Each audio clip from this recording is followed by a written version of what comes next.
The time's right for Labstore now. We're Y&R's new worldwide retail and shopper marketing network.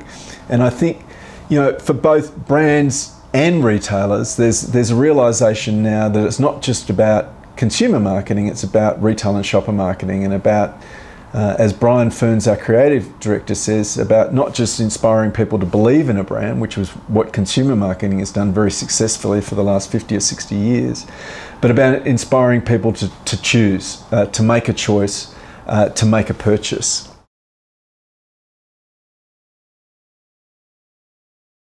Well, marketing is not only changing, but retail and shopper is changing dramatically. And at Labstore, we talk about the new retail reality, a world that's globalised, digitised, polarised and personalised.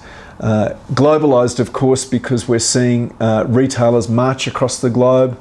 We're seeing that in South Africa as well, with the arrival of Walmart, for instance, and all sorts of different retailers from across the globe.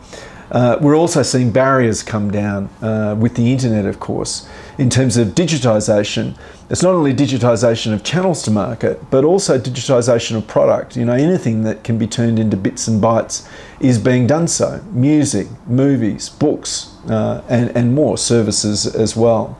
In terms of polarisation, retail really over the last 20 years has polarised between extreme value at one end of the spectrum and specialty at the other end, and increasingly the middle of the market is disappearing. I think there's also a great polarisation in terms of the consumer market too, between the haves and have-nots, which you definitely see in South Africa, but also right around the world.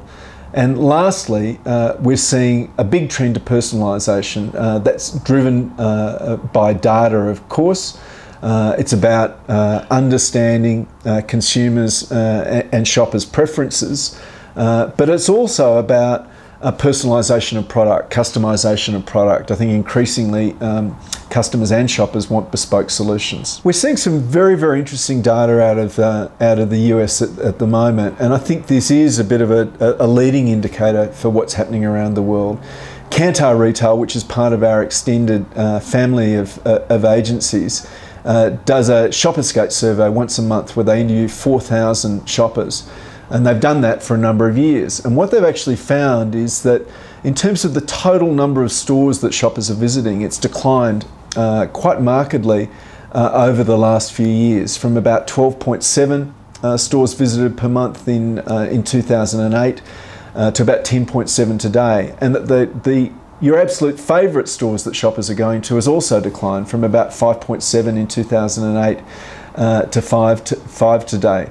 Now that doesn't mean that shoppers are visiting stores less frequently, but their portfolio of stores is shrinking. What's happening? Well, they definitely are shopping more online, and in the United States and in some other markets around the world, a lot of that is going to Amazon. It's very interesting to me that now nearly 1 in 5 US households are Amazon Prime members. That's the service whereby you spend $99 a year and you get free 2-day shipping on virtually any item on Amazon, along with a bunch of other benefits. But that's really, the core benefit, and it does fundamentally shift shopper behaviour. So that's, really indicative of where things are headed, perhaps. I don't think it's disaster for physical stores, it's not. But there are different ways in which shoppers are shopping.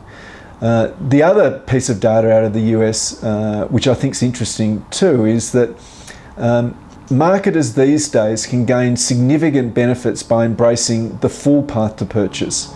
So a study by a business called Foresight ROI in the United States looked at 8,600 different shopper marketing programs.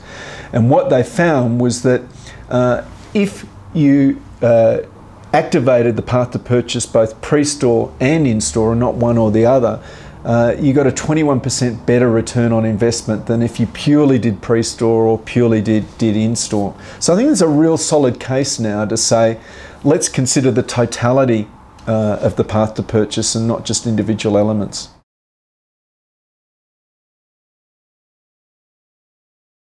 I find South Africa a fascinating retail environment when you look at everything from your spaza shops and your unorganised retail, and I've visited some of those, you know, right through to some of the very best retail in the world. So it's incredibly diverse, and almost seems like everybody's in retail. And it's also growing very, very rapidly too. But I agree. I think one of the really interesting parts of South Africa and Africa as a whole, really, is that you have, in some ways, you know, leapfrog landlines, gone to mobiles, and are using those in all sorts of different and interesting ways, such as M-Pesa, for instance, moving money around via mobile. And I think that will be a very interesting part of South African retail going forward, particularly, as you say, as bandwidth moves forward. I think there's lots of things that South Africa can teach the rest of the world from a retail perspective too.